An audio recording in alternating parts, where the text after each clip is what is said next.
Score goes out to the first base.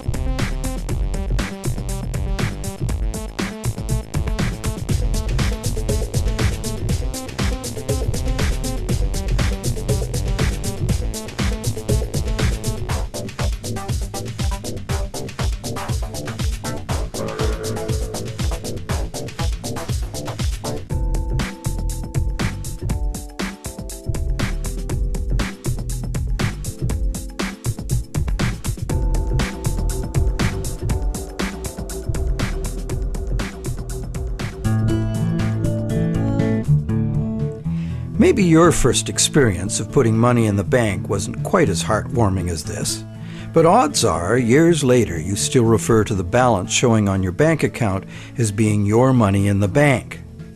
But it isn't. If we have a deposit box at the bank, the valuables we put in it are still ours. We're just renting secure space to store them. In common usage, the word deposit means to set something down. But the use of the word deposit to refer to a bank account is misleading. A bank deposit is in reality a loan. What the amount in our bank account really indicates is how much money the bank owes us. It's a record of the bank's promise to pay us money, not the money we deposited itself. The difference is important. The truth is, when we hand the contents of our piggy bank to the bank teller, our money becomes the bank's money to do with as it pleases. All of the money in the bank is the bank's money. None of it is ours. That's why the bank pays us interest. We have loaned the bank our money. This may seem to be a semantic distinction. We know we can go to the bank at any time and take our money out in cash if we want to. But the distinction is not semantic, nor is it trivial. The distinction is crucial. What happens in banking affects everyone, and yet few of us know anything at all about how banking really works. The entire world economy now runs on a system of credit provided by banks, and when that credit system breaks down, everyone suffers.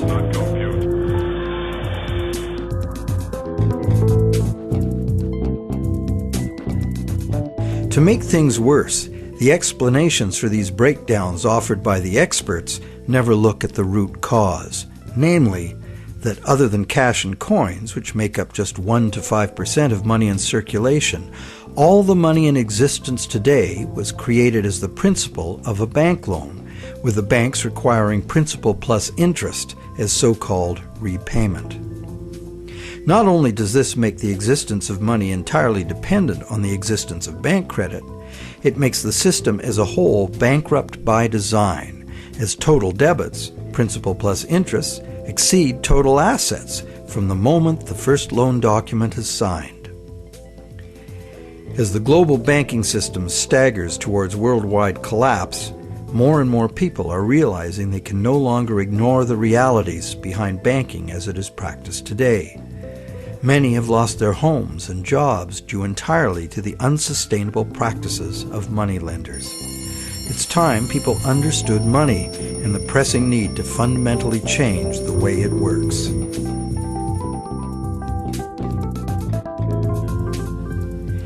Clarifying what the words used in banking really mean is the first step. Now that we know that a deposit is, in truth, a loan to a bank, the next question is, what is a loan that we take out from a bank? When we sign for a loan, we give the bank a pledge to pay the amount of the loan plus interest. In return, the bank credits our account in the same amount as this so-called loan. While we speak of the bank as having put the loan money into our account, in reality, the only thing the bank puts into our account is its promise to pay the money. What has actually happened is an exchange of promises. Neither party has delivered anything to the other except matching pledges of debt. So who is the borrower and who is the lender? The terms loan, lender, and borrower are all misleading. The truth is that the two parties have traded promises to pay and in the process created something called bank credit or checkbook money that can be legally spent as money. Bank credit can be spent because we, in our innocence, notice that each time we deposit into our account, it increases our balance by the same amount. In fact, unless we put something in, our account will be empty. Thus, it's a natural assumption that money in an account is money someone put in. The account is a promise to pay, not the money itself. In fact, a promise always indicates the absence of the item promised. Otherwise, why does it need to be promised? Now, because all bank accounts are just promises to pay, the bank and the borrower can simply exchange promises and, in the flash of a few keystrokes, a positive balance appears in the borrower's bank account without anyone putting existing money in. Now you know the real source of what we call a bank loan.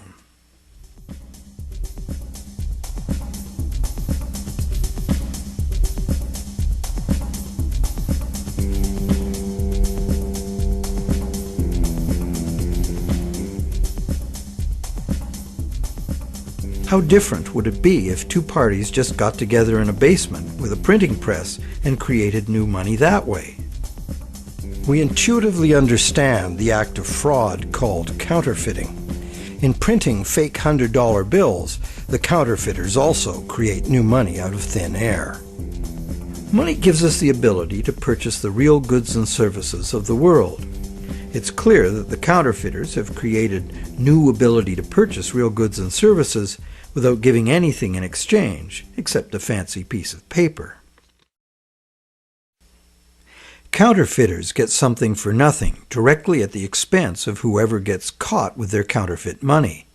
And if the counterfeit money is not discovered, it dilutes the money supply, stealing from everyone. Counterfeiting is a serious crime, and it is easy to understand why. It's cheating on a basic social agreement, thou shalt not steal. But taking a loan from a bank also creates new purchasing power.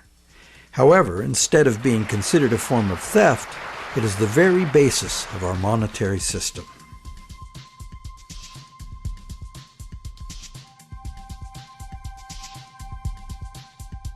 How did one form of creating money out of thin air become a crime and the other become standard business practice and the source of almost all our money? For this is what has happened. To understand how, we need to look at the history of the laws governing commerce. But before that, we need to understand the logic of the loan process itself.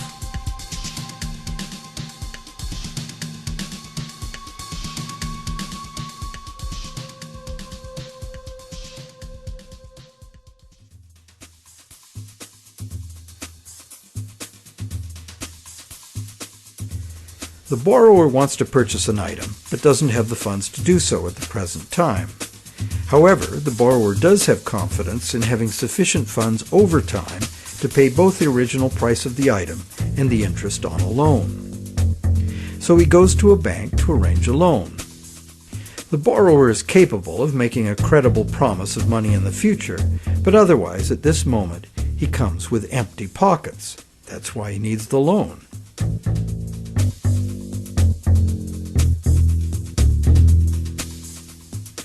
We're probably all familiar with what happens next. The bank gets the borrower to sign an agreement in which the borrower promises to pay the bank the amount of the loan plus interest, or, in default, surrender to the bank the object that is to be purchased with the loan. This is done countless times every day all over the world. But there's a problem. How can the borrower pledge as collateral something that the borrower does not yet own? If I wanted to borrow $10,000 from you to go on a luxury cruise to Europe, would you accept my neighbor's car as collateral?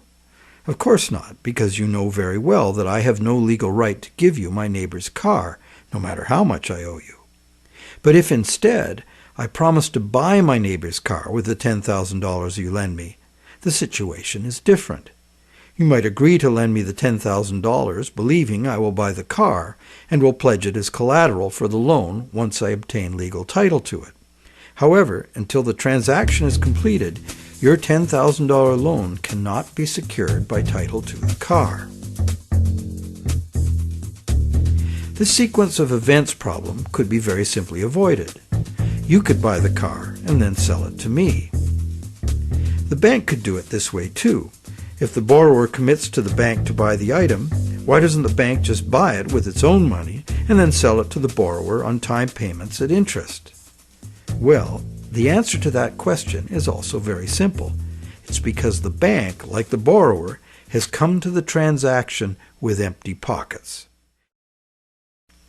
The bank fulfills its part of the so-called loan transaction by creating an account for the borrower. The truth is, the so-called borrower has funded his own account by fraudulently pledging a car he does not yet own as collateral. And the bank, the so-called lender, hasn't put up any existing money at all. And, if all goes well, it never will.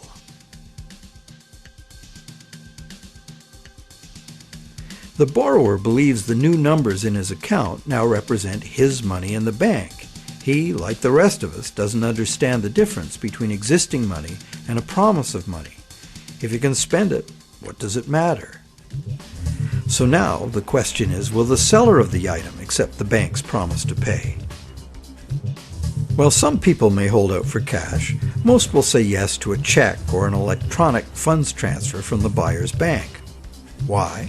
Because the seller knows from experience that she can deposit the check at her bank and it will increase her account accordingly. So what happens next?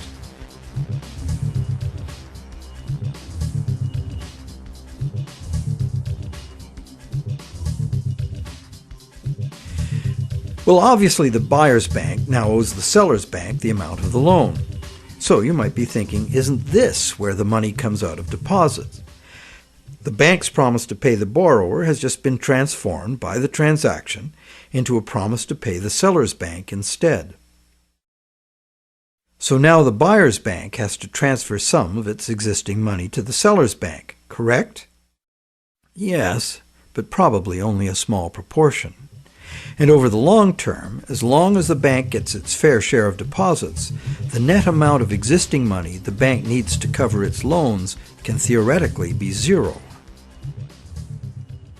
How?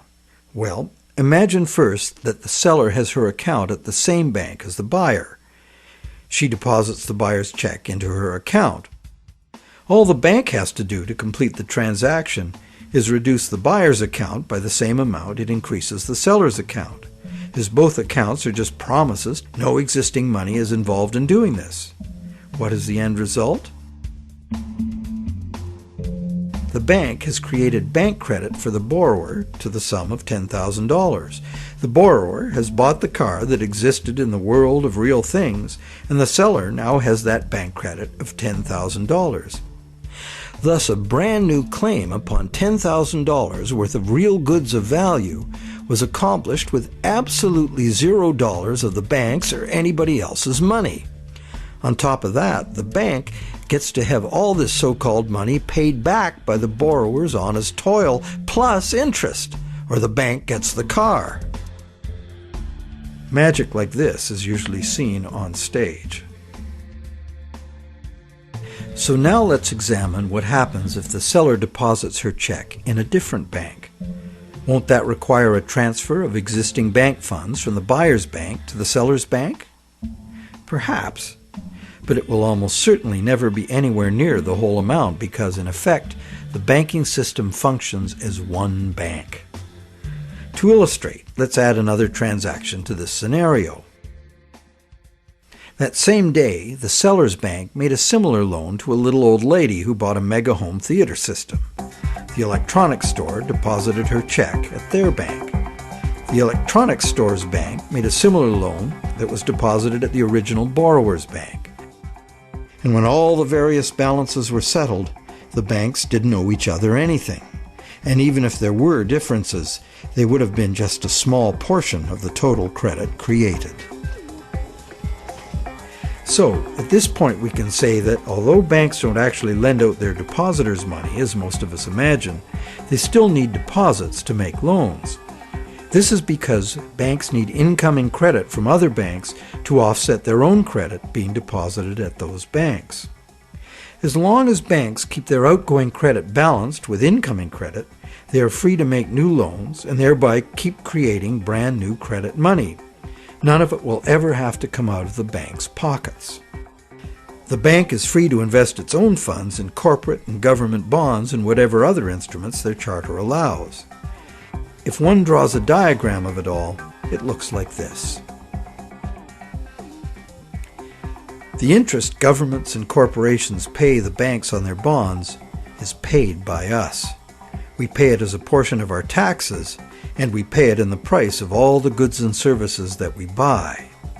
And there is another thing passed on to us as well, and that's the risk that the bank will go broke and not be able to honor its promises to pay. Now you may wonder, how can a bank go broke if it doesn't put any money up in the first place? What have they got to lose? The answer to that question is that banks differ from counterfeiters in that the banks are legally allowed to create new money, but only by certain rules of accounting. Banks can only create money by entering a borrower's payments and collateral as an asset on the positive side of the ledger, balanced on the negative side by the loan, or what the banks call the deposit liability created by the bank.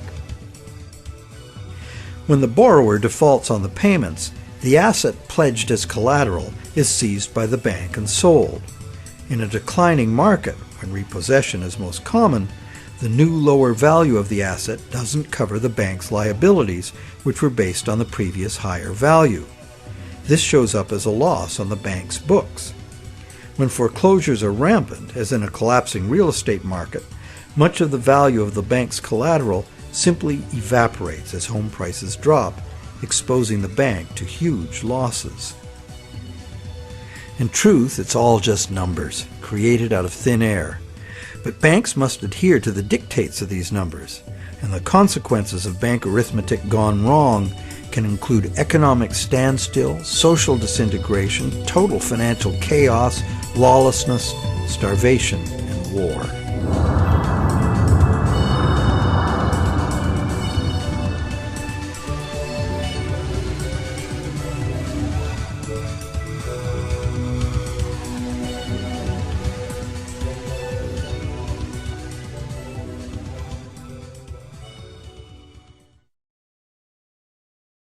However, for the purposes of understanding the anatomy of a loan, we shall assume that the system is still functional, and all three of the loans we were looking at will get paid. The end result is that not $1 of existing money has changed hands, but $30,000 of new bank credit has been created and spent into the money supply, and each of the three banks gets to collect interest on $10,000 of it. Is creation of this brand new $30,000 really an act of fraud, like counterfeiting? The obvious difference is that the banking system is legal, regulated by government, and disciplined by the courts to follow the rules of accounting. Another difference is that there is no obvious victim, like the person getting caught with a counterfeit bill.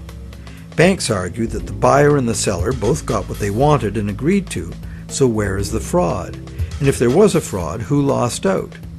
Well, to determine that, let us list who got what out of the deal. The borrower got the item he desired on terms he willingly agreed to.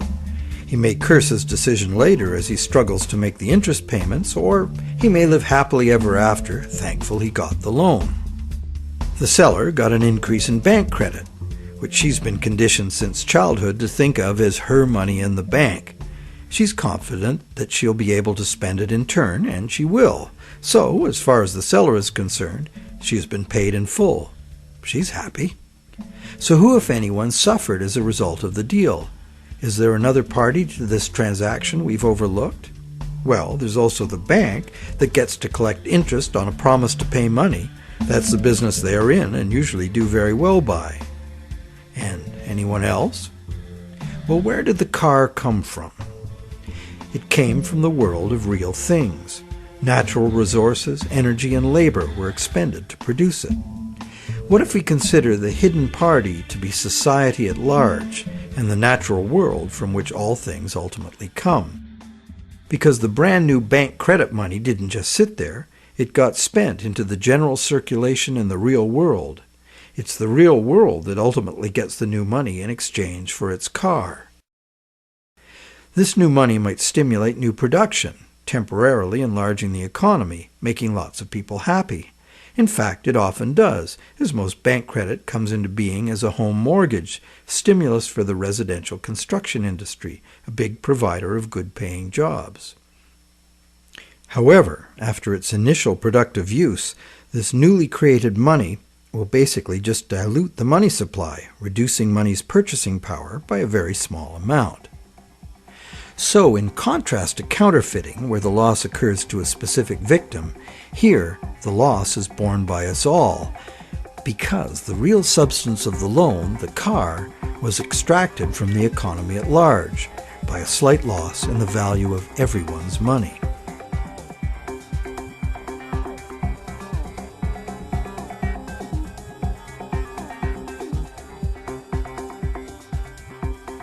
To continue our comparison of bank credit with counterfeiting, counterfeit cash eventually gets detected and removed from circulation, causing a direct loss to whoever accepted it. There is, of course, no guarantee of how much will be detected, nor any prescribed schedule for its removal. Bank credit is also removed from circulation over time because, as bank credit is paid back, the principal part of every payment is extinguished. Now remember that almost all the money in existence today is bank credit. Therefore, almost every dollar that passes through our bank accounts has a scheduled appointment to one day be paid as a principal payment on a bank loan and cease to exist. On top of the principal are the interest payments, which will become bank income, much of which will be recycled into the economy as interest to depositors and other bank expenses. So it's not immediately apparent that there's a loss to someone as a result of bank credit being withdrawn from circulation the way there is with counterfeit cash. But if we look closer, we find an interesting situation. We don't need anything more than fundamental arithmetic to understand the power that lies in controlling the money supply and why, as currently designed, total debt must constantly expand or the system collapses. Whenever the rate of debt money creation falls behind the rate of debt money destruction, the total amount of money in use will shrink. This is called deflation because the money supply is shrinking, like a deflating balloon. The result is less money relative to the goods and services available. With less money around to pay for them, the price of goods and services go down. At first, this sounds like a good thing, and it could be, if money were not created as debt at interest. For anyone not in debt, deflation would be like a general dividend on money, paid in goods and services of our choice. It would be as if money were the people's stock in their own prosperous company, their nation. People wouldn't have to demand a pay raise. If a nation were more productive as a whole, thus deserving of a raise, everyone would benefit automatically by having their money buy more. However, this is definitely not the effect deflation has in a system where money comes in the form of interest-bearing debt. More than 95% of all money currently in existence is in the form of debt to banks, promises to pay with interest added. And as we have seen, the principal is created, but not the interest. Due to the time delay between money's creation and its repayment, and the recycling of interest earnings as bank operating expenses, most of us can keep up our payments while the money supply is increasing.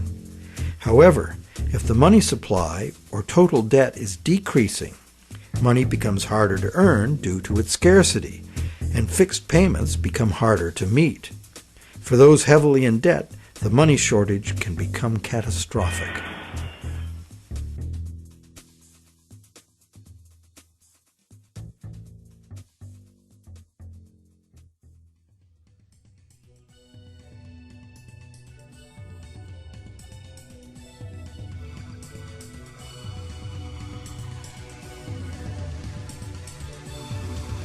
Unfortunately, the psychological effects of falling wages and prices rapidly accelerate the process, as borrowers, including large businesses, lose confidence in being able to repay loans, so that they don't sign up for any.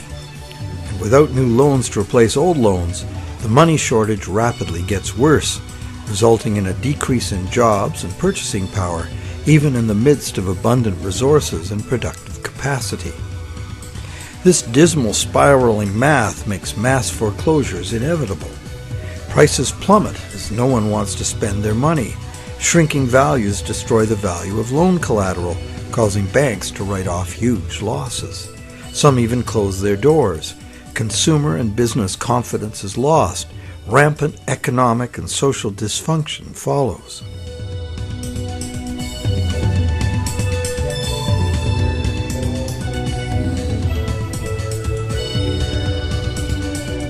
This disastrous spiral cannot be turned around unless the government creates new money itself or goes deeply in debt to private banks in order to create enough new money to reorganize and rejuvenate the economy. The most familiar example of this is the stock market crash of 1929. The psychological fallout of the stock market collapse resulted in less borrowing and thus less new money. The Federal Reserve did nothing to correct the resultant deflation, and by 1932 the money supply had been reduced by a third. Countless people were evicted from their homes because the money to make their mortgage payments simply ceased to exist. Then, in 1932, Franklin Roosevelt became the U.S. president. Roosevelt's New Deal set out to restore the economy by restoring the money supply. To counter the money shortage, Roosevelt borrowed from the private banking system. Factories started hiring again. But only when the war arrived, there's suddenly no shortage of jobs or funds available to do what was necessary for the war effort. It was the money expended on World War II that ended the Great Depression. The war also resulted in 50 million deaths worldwide and led to a new hostile international balance of power with its attendant arms races, mounting debts, and sweeping social and technological transformations.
The cycle of economic boom and bust is commonly called the business cycle, as if it were a natural occurrence like the hydrological or carbon cycle.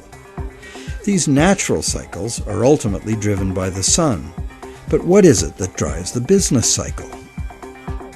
One answer is the supply of money. And, as we have seen, the supply of money is dependent on loans. So let's look at what happens during the lifetime of an individual loan. We've seen how bank credit is nothing more than the bank's promise to pay, which the bank has created on its books to balance the borrower's promise to pay that it has received. The bank's promise to pay is usually spent on some real good or service and allowed to circulate, making the efficient exchange of goods and services easier to accomplish. As a medium of exchange, today's promise to pay money is unsurpassed in its usefulness and flexibility. However, because no money is created to pay the interest, a seemingly impossible situation is created. On the face of it, if borrowers had to pay the interest they owe all at once, they would have to fight it out for a limited sum of existing money that was very much less than the total owed. The percentage that would be unable to pay off their loans would be simple to calculate. However, interest is usually paid over time, not all at once. If this interest income is recycled into the general economy as spending, it can be available to be earned repeatedly. Once we understand this, the question of whether interest is actually unpayable becomes more perplexing. Is there such a thing as a sustainable system of lending that does not produce mathematically inevitable defaults? In the Middle Ages, usury, meaning charging interest or any form of making gains solely from having money, was condemned as a sin. While the justification was moral, the reason was practical. In a fixed money supply like gold, anyone systematically rolling over all of their loan money at interest will soon end up with all the money. This problem was a big factor in the ruin of Rome. Private accumulations of gold forced the government to mint coins made of base metals instead of the real thing. Debased currency led to failing confidence and ultimate decline. The lesson was well learned. For the next 1,000 years, the Roman Catholic Church declared collecting interest on a loan to be a sin punishable by excommunication. In some countries, the penalty for practicing usury was death. Is charging interest really a sin? While today it seems very reasonable to charge for the use of money, there's a simple and unavoidable problem with doing so. Unless moneylenders spend every penny of interest they receive in such a way that the borrowers can earn it again, the borrowers are going to come up short regardless of their hard work and personal virtues. Someone will default simply as a result of the arithmetic. This is easy to picture where there's a fixed money supply like gold coin. As long as all of the coins taken in as interest are spent so that the borrowers can earn them, the same coins can be used to pay the interest over and over. The lender can profit by buying real things with this coin, but the coin itself must be spent, not lent nor removed from circulation. Leaving aside any moral considerations, this arrangement would be sustainable. However, if the interest coins are re-lent at interest or removed from circulation by hoarding, there will be an inherent shortage of coins with which to pay off the aggregate debt.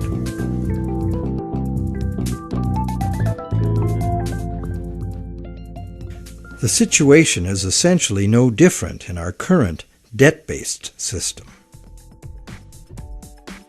As we have seen, nowadays virtually every dollar comes into existence as debt, with a scheduled appointment to be extinguished as a principal payment on the loan that created it. Thus, for all borrowers to be able to make their payments of principal plus interest, two things must be true. The dollar created as the principal of the loan must be available to be earned by the borrower in order to make the principal payment that extinguishes that dollar.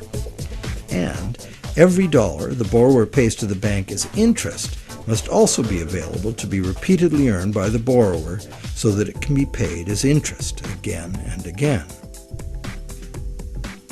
There is a common theory, undoubtedly popular with lenders, that because the banks spend their interest earnings as operating expenses, interest to depositors, and shareholders' dividends, there is in fact enough money released back into the community to make all payments. However, like the idea of absolute shortage, this is an oversimplification. Picture what happens if someone else, such as you or I or an institutional non-bank lender, obtains this dollar and then lends it out at interest. Well, now that same dollar is simultaneously owed to two lenders and has two simultaneous interest charges attached to it. In addition, if this dollar is loaned, repaid, and reloaned by the secondary lender, it is not available to pay off the principal of the loan that created it, except as another loan. So, can we borrow from Peter to pay Paul and borrow from Paul to pay Peter? This gets interesting. We can. However, each time money is borrowed, there's an interest charge added that also must be paid. If all added interest charges can be earned, all payments can be made. On this basis, many economists and defenders of the current system claim there can never be a shortage of money and all payments can be made. But this seems to be a false assurance. For instance, if secondary lenders capture some of the money needed to retire the loan that created that money, the original loan can never be retired. The deficiency will have to be borrowed over and over forever, each time at interest. Each deficiency will be cumulative, adding to an ever-building total of debt that can never be paid off. And it stands to reason that for each added interest charge in the system as a whole, something extra is demanded of the system as a whole to pay for it. This affects everyone, producers, governments, and consumers. For producers, that something extra must be raised through higher prices or more sales. However, competition for more sales usually requires lowering prices, necessitating even more sales, and leads to overproduction and saturation of the market. The end result can mean job losses, plant closures, and bankruptcies. For governments, that something extra is raised by increasing taxes. But increasing taxes drains money from the productive economy, resulting in a reduction in the collective ability to pay taxes, which then necessitates increased government borrowing and additional interest charges. For consumers, something extra can mean getting an additional job, or borrowing to pay past debts, or paying off debt over longer periods of time. However, competition for jobs tends to lower wages, and paying over longer periods of time adds enormously to the amount of interest owed. And of course, borrowing to pay off past debts is like trying to fill a hole with more hole. And that is the situation we find ourselves in today. Producers can't sell more because consumers can't afford to buy. Governments are cutting taxes, not raising them, hoping to stimulate consumer demand, and consumers' real incomes are limited or even falling due to competition for a limited number of jobs. Therefore, any increase in the total amount of interest charges within the monetary system as a whole will result in a genuine shortage of money. This is because the real productive economy is limited by the availability of nature's resources. The productive economy exists to serve actual needs. It simply cannot keep pace with the demands of the artificial financial economy, which has an unlimited appetite for profit, and which operates with no regard for the natural limitations of the real world.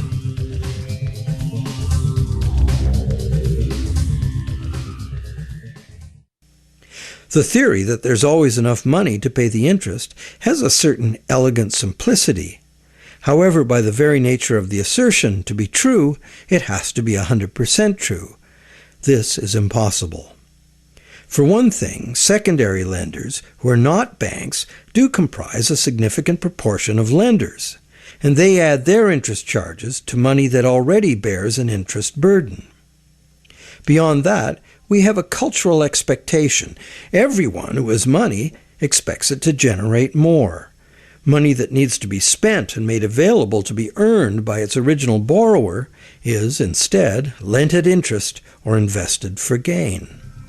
Therefore, we can conclude that the two conditions that must be true for all borrowers to be able to make their payments of principal plus interest and thus permanently discharge their debt, those conditions are not met by the current system. Nowhere in the current system is there any restriction on relending money that was created as a loan, nor is there any obligation upon banks to make their profits from interest available to be earned by borrowers, enabling them to extinguish their debts. Quite the opposite. banks invest these profits to make further profits. And it's not just the banks that cause the problem. Anyone who takes their ball of money and starts rolling it like a snowball to make it bigger does so at the expense of borrowers who will not find that money available to pay their debts, except as more debt. And of course, those rolling the biggest snowballs pick up the most snow. As the saying goes, the rich get richer and the poor get poorer. Money needed by borrowers in the lower realms of workaday productive economics moves upstairs to play in the casino world of abstract financial profit, and that's a world where transactions are little more than gambling on numbers in an effort to achieve higher numbers. They have little or nothing to do with providing the necessities of life.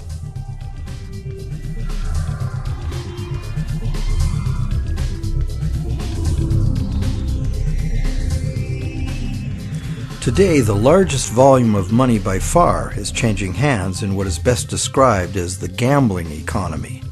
The foreign exchange markets, the derivatives market, and the rest of the financial instruments being played by banks and investment funds for as much profit as possible. For example, the volume of trade on the world's foreign exchange markets in just 1 week exceeds the total volume of world trade in real goods and services during an entire year. This money is in continuous play by speculators looking to make windfall profits on currency fluctuations. It exists, but only in the gambling economy. So how unpayable is the ubiquitous interest burden in actual fact? That could only be determined with certainty by tracking all the money in the world. With over 6 billion people earning, spending, borrowing, and lending, the world's money flows are at least as complex as the flows of the ocean. They are impossible to know. But the direction is pretty clear and simple, and it's the same old story.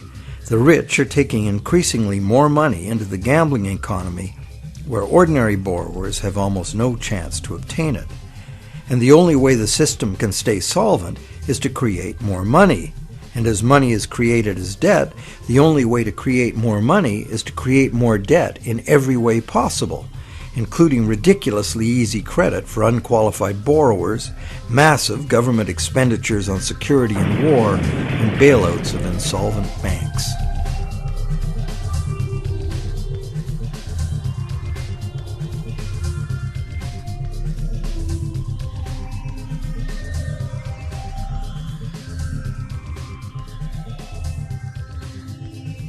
How does the individual loan cycle relate to the boom and bust phenomenon known as the business cycle? The individual loan cycle can be described like this. First, there is economic stimulation because of initial spending. This is followed by inflation because new money basically just dilutes the money supply.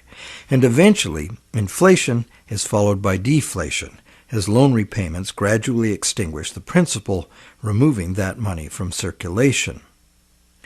As long as the individual loan cycles don't match up, these cycles can smooth each other out. This creates a fairly stable money supply that leads to fairly stable prices, although continuous growth of the money supply is required, at least in part because, as you will recall, the money to cover the interest was never created. This is the model on which our economy is currently based. Avoiding deflationary spirals and keeping inflation at a level that doesn't upset people's apple carts constitutes the art of managing the economy, which is rather narrowly defined as achieving so-called price stability. However, a look at the purchasing power of the US dollar in real goods over the last century instantly reveals what this so-called price stability has really meant. The dollar has clearly lost almost all of its value, 96%, and is continuing to do so at a rapid pace.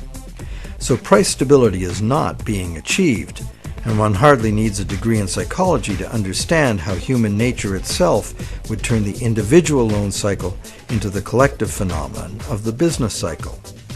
The simple reason being that if one person sees great prospects and is doing well borrowing and expanding, others would have the confidence to do the same.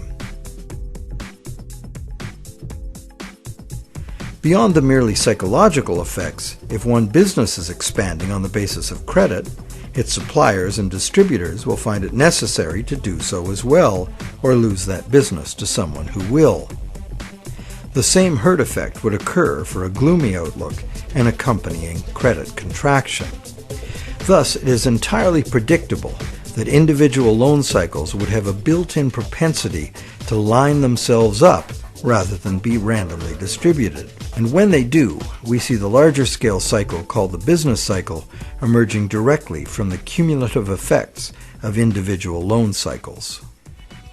So, to sum up, one could say that out of the exchange of promises made by the bank and the borrower, society gets chronic inflation and a dependency on banks for increasing infusions of money to pay ultimately impossible interest payments.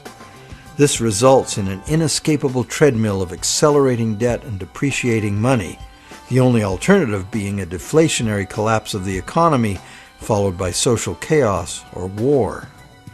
This eminently unhealthy situation filters down through society, wreaking harm on every level. We are like addicts, but the fix is not more and more heroin, it's more and more credit money. And eventually, our collective ability to borrow and repay so much credit becomes exhausted. This then creates the need for constant expansion of credit into new markets, in essence creating a fiscal imperative to drive everyone in the world further and further into debt forever. In the United States, this constant debt expansion has led to a total credit market debt in 2008 of more than $53 trillion, which is about 5 times the total annual income of the entire country. So is the world at large happy about its end of the loan transaction? Probably not.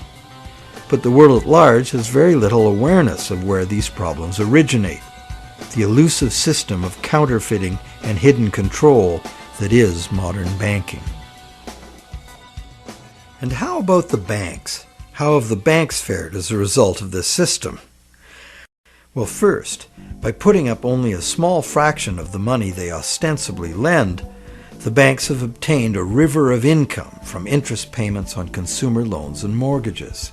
Second, by using their credit powers to acquire large portfolios of corporate and government bonds, banks collectively appropriate control over government and industry. And thirdly, due to the inevitable defaults and foreclosures, the banks gain legal title to a lot of real property the world over. And finally, if the worst happens, if borrowers default en masse, causing the banks large losses, the government is forced to rescue the banks with multi-billion-dollar bailouts to save the financial system. And what are these bailouts financed with? You guessed it, more taxpayer debt. It is really quite an achievement to pull this off, and without most of the victims even being aware of it. If you're now thinking there ought to be a law, well, there is. There's a whole body of law that makes all of this legal. So how did a system like this ever become the law? To answer that, we go back to England in the mid-17th century.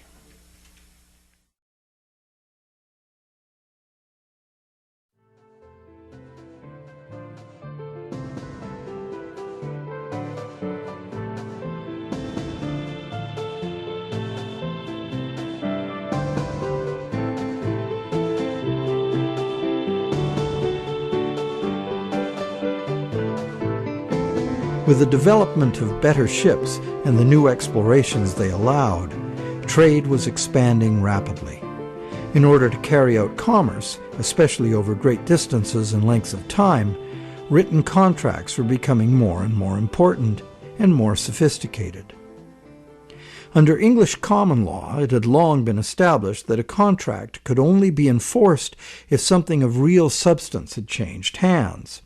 A transfer of goods or rights in property was the real stuff of the exchange, and that was what the court would evaluate for fairness, not just the words on the document.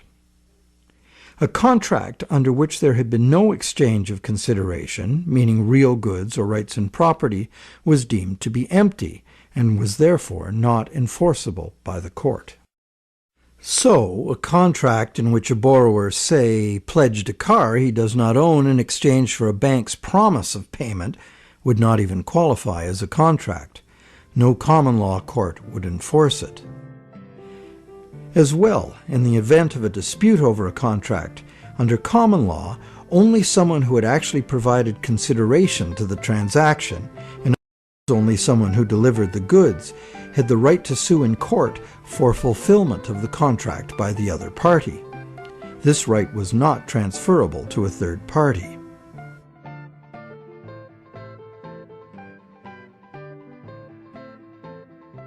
When early traders went off personally on expeditions with trade goods, they bought those goods at home with their local currency and would sell them for foreign currency in the distant destination.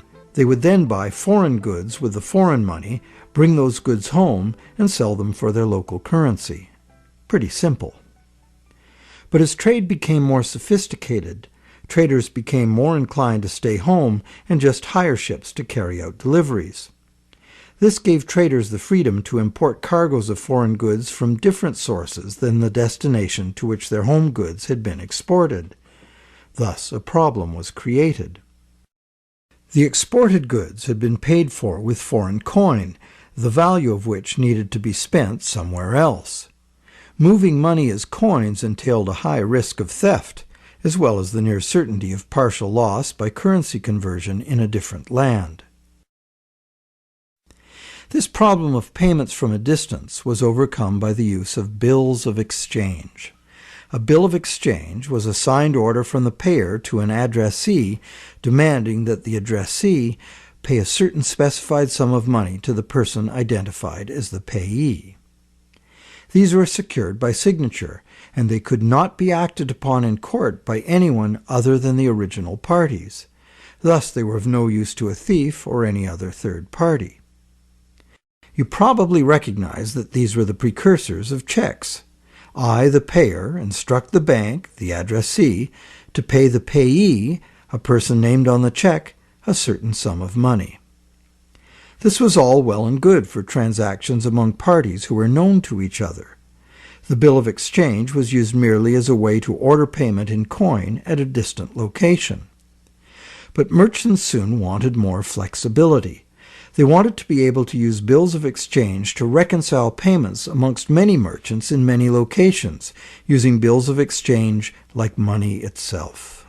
For this to work, bills of exchange had to be assignable to and enforceable by third parties. As we shall see, this was the moment in legal history that gave sanction to the banking system we have today. A third party, who might have honestly purchased a bill of exchange several steps removed from the original exchange, could not be expected, nor would he have the right, to show up in a common law court and defend the validity of the contract and collect on it. This made third-party bills of exchange an unacceptable risk. So, in order to be able to use bills of exchange as a convenient and guaranteed third-party payment system, essentially equivalent to money, the common law practice had to be set aside regarding bills of exchange. In England, by a series of legal decisions from 1664 to 1699, this problem for commerce was remedied by making bills of exchange enforceable by third parties. If a third party had purchased a bill for valuable consideration and in good faith, having no apparent reason to suspect fraud or some deficiency in the right of the seller to sell it, then the bill automatically became good and enforceable by the court against the signer. What did this change mean? It meant, essentially, that any bill of exchange would be considered legitimate once it was sold. Bills of exchange and all other subsequent types of signed promises to pay, with the notable exception of checks, became transferable and enforceable in court, just what the merchants wanted. Now debt contracts could be sold like things, and transacting business would be a whole lot easier. Not only that, it opened up a whole new market for profit seekers, trading in bills of exchange themselves. The marketing of debt was born.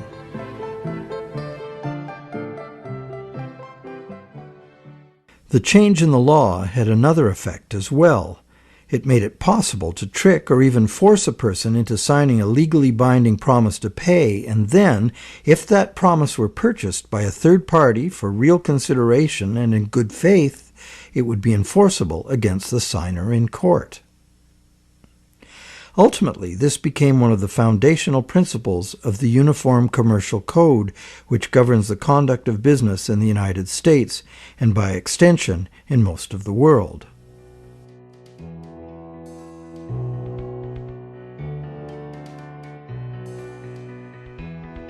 Think about it. If we buy a stolen laptop from a guy on the street, we're guilty of receiving stolen goods, a criminal offense. Doesn't matter if we paid honest money and were unaware the goods were stolen. The court will restore the goods to the rightful owner. We, as purchasers, innocent or not, lose our money and may even be charged with a crime. But if we buy a loan contract from a banker and give him real value for it in good faith, it doesn't matter that the loan contract may have come into existence under false pretenses. Whoever signed it is required by commercial contract law to pay up, and the courts will enforce the obligation. Today, debt contracts come in a myriad of forms, including and especially loans and mortgages. It's significant to note that just as these common law restrictions were being removed, the brand new Bank of England was being established. The first bank state-authorized to create money out of thin air. The new laws fit in perfectly, making the new bank's empty contracts enforceable against the so-called borrower.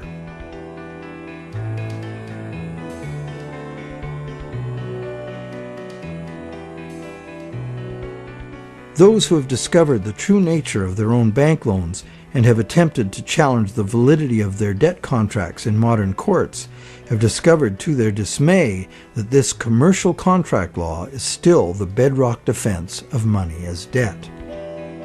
The bank will have sold the original loan agreement to a third party for value, and even though that third party is often just a sister company of the bank, all that matters to the judge is who possesses the document, what it says, and whose signature is on it. The bank's failure to inform the borrower about the true nature of the loan contract and the absence of any actual money loaned on the bank's part is not relevant.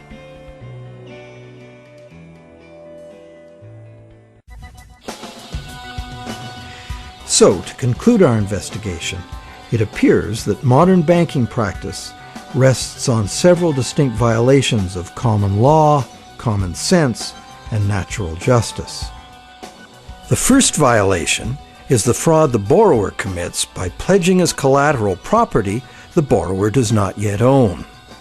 And the bank is complicit, as it knowingly accepts the fraudulent pledge as backing for the credit it creates. The second violation is the failure of the bank to disclose the true nature of the contract. The bank calls it a loan, leading the borrower to believe that he or she is receiving a loan of existing money. But the bank knows full well it has provided only a brand new promise to pay, simply typed in on a computer screen. A promise that the bank knows it will probably never have to fulfill. Thirdly, the loan agreement should be invalid because impossible contracts are legally invalid. The bank is creating an impossible contract because the conditions required to guarantee that the borrowers have the opportunity to pay off the principal plus interest are not met. Unless the system enforces 100% recycling of both principal and interest, which it emphatically does not, some borrowers are going to default and lose their collateral simply due to the systemic shortage of money. The fourth violation is the violation of natural law by the law of contracts, which confers automatic legitimacy of title on any contract if the contract is sold to a third party for valuable consideration.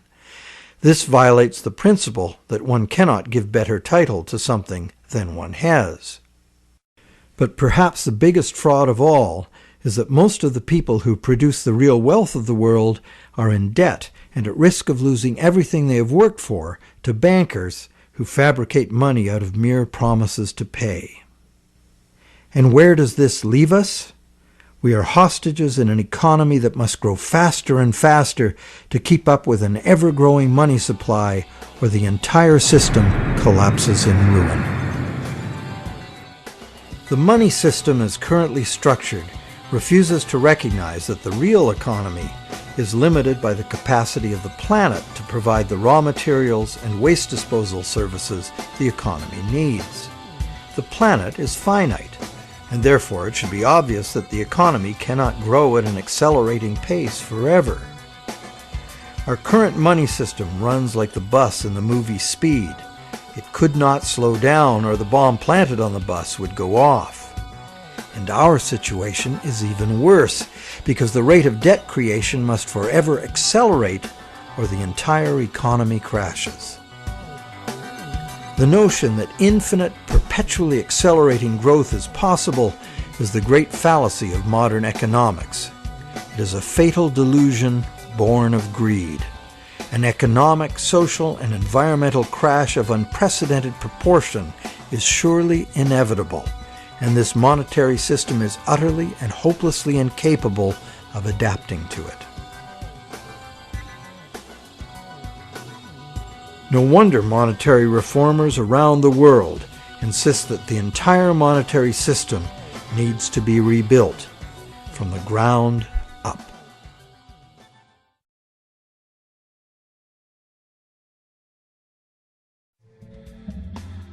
So what is the solution? One idea many people suggest is to return to the days when money was backed by gold. Gold, they argue, is the true money because it's inherently valuable. The underlying principle here is that money should be a commodity that is valuable due to its scarcity, as gold is scarce. As a general rule, those who hold this view of money also believe that money should exist independent of government. Another school of thought, diametrically opposite, is that the creation of money should be the exclusive prerogative of governments. Government, which represents all the people, should spend money into existence in the public interest, thus backing the currency with what it was spent on. Having taken back the power to simply spend money into existence, government would never need to go into debt or pay interest. Of course, government spending without limit would result in a worthless currency. To prevent inflation, money would also have to be extinguished. This could be accomplished using a wide variety of taxes, resource royalties, and user fees. Government spending and government taxes would, therefore, be interdependent and would equal each other in a perfect equilibrium. However, the goal of taxation would be to achieve price stability, as the government would have no need of tax revenues in order to operate. Over the centuries, both the gold-based system and various government credit money systems have been used, with the gold-based system prevailing well into the 20th century. This wasn't because government credit money didn't work.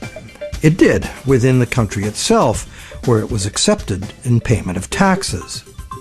But until the invention of modern currency exchanges, international trade had to be carried out in gold. In addition, gold has had an almost supernatural fascination for humans for a very long time. We've been conditioned for millennia to think of money in terms of portable inherent wealth, as in gold coins. However, this is not the only way to think of money, nor in the era of runaway debt money is it any longer accurate.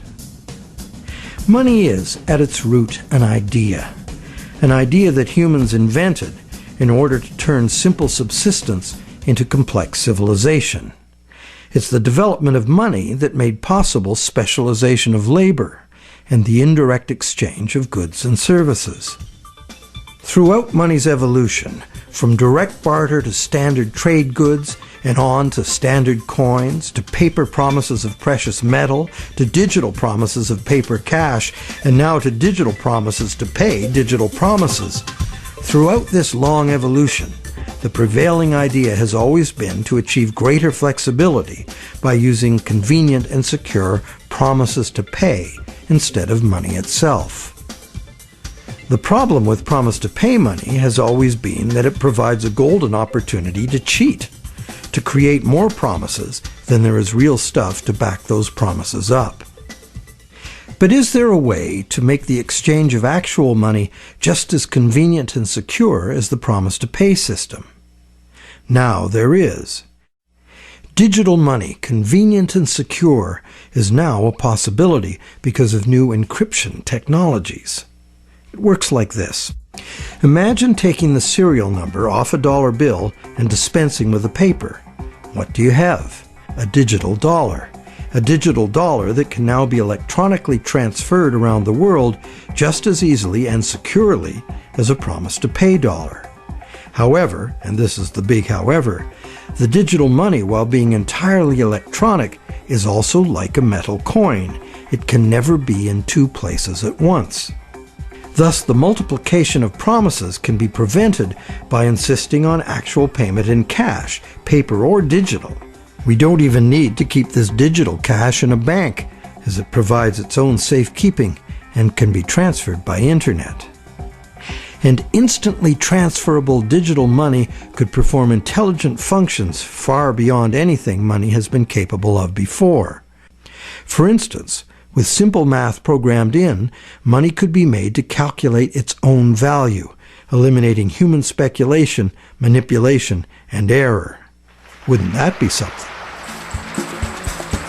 In the meantime, efforts are already underway to reform the monetary system through legislation.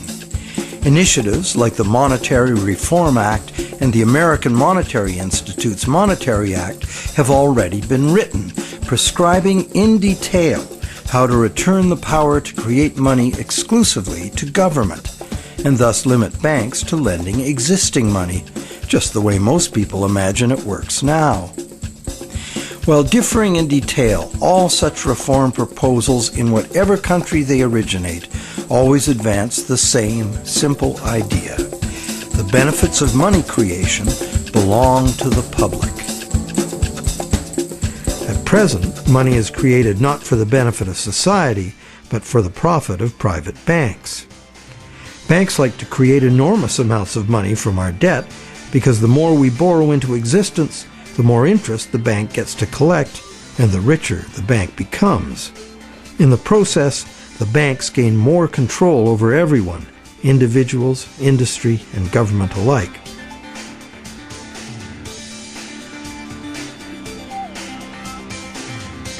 Abundant money too often leads to speculative asset bubbles that make insiders rich.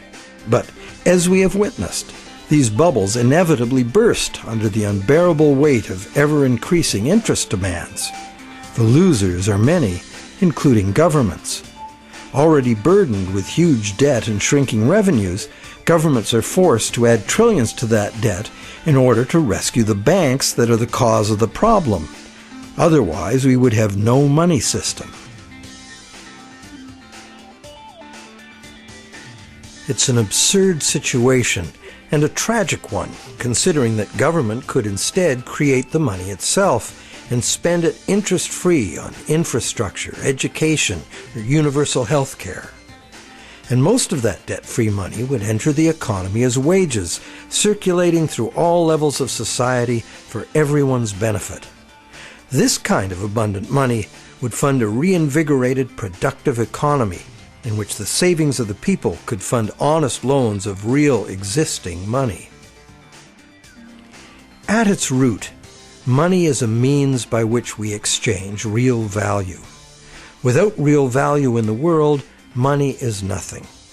As we have seen, it's the real world that makes the loan, not the bank. We, the people, in conjunction with the material blessings of the natural world, are the source of all real wealth. Therefore, money creation and its benefits belong to the public, not to private bankers. And what about interest? As we have seen, interest poses an arithmetic problem. And it's a problem that can only be solved in three ways. 1, defaults and foreclosures. 2, perpetual growth of the money supply. Or the preferable and only other solution, 100% recycling of interest as spending. But such full recycling could only be accomplished by nationalizing the banking industry in the public interest. For example, interest earnings from public service banking could be paid to all as a citizen's dividend. Or it could be used to fund government in place of taxes, as was done successfully in colonial Pennsylvania. And that's just one instance of a society that organized its monetary system differently. There have always been alternatives, and there are alternatives now. What the evolution of money really teaches us is that the real measure of money's value is, very simple, its usefulness as money. And there are several different ways to create useful money. For instance, money can simply be an individual's private promise to pay, a pledge of one's own product or service, as in such community currencies as the let system or time dollars. Thousands of these community currencies already exist in circles of trust where members can be counted on to honor the credit they issue for themselves. And such community currencies can be a lifesaver in the event of a catastrophic collapse of the conventional banking system. When money shortages or hyperinflation disrupt trade and bring economic standstill, a working community currency can sustain a local economy. Are such proposals radical? You bet. But there are unprecedented challenges before us. No longer can exponential growth allow us to sustain a monumental debt that must ever increase to prevent the house of cards collapse of the whole system. Increasing wealth disparity, crushing debt, failing banks, and social and environmental catastrophes are what we face unless we radically change course. We must transform our monetary system to one that can adapt to a future we can now clearly foresee. To begin, we must examine monetary system designs that can deal with widespread economic shrinkage without inducing mass foreclosures and bankruptcies. But what can you do right now? Well, right now there are people and organizations around the world that understand the problems and the injustice of today's monetary system, and you can join them in their effort to bring about the fundamental changes we need. It's time to talk to our friends. A financial crisis is the ultimate teachable moment. When bankrupt banks have to be bailed out by the governments the banks were formerly lending to, the contradictions, the fraud, and the fatal flaws of the current system are laid bare for all to see. But the solutions are there to see too if we look. We cannot afford business as usual. Making adjustments to the current system will not save us. The changes we need to make are radical and dedicated to the good of all, not the profit and control of a few. To make these changes, we must leave behind our outmoded assumptions and misplaced faith. We must face the challenge of a complete transformation. Reality calls.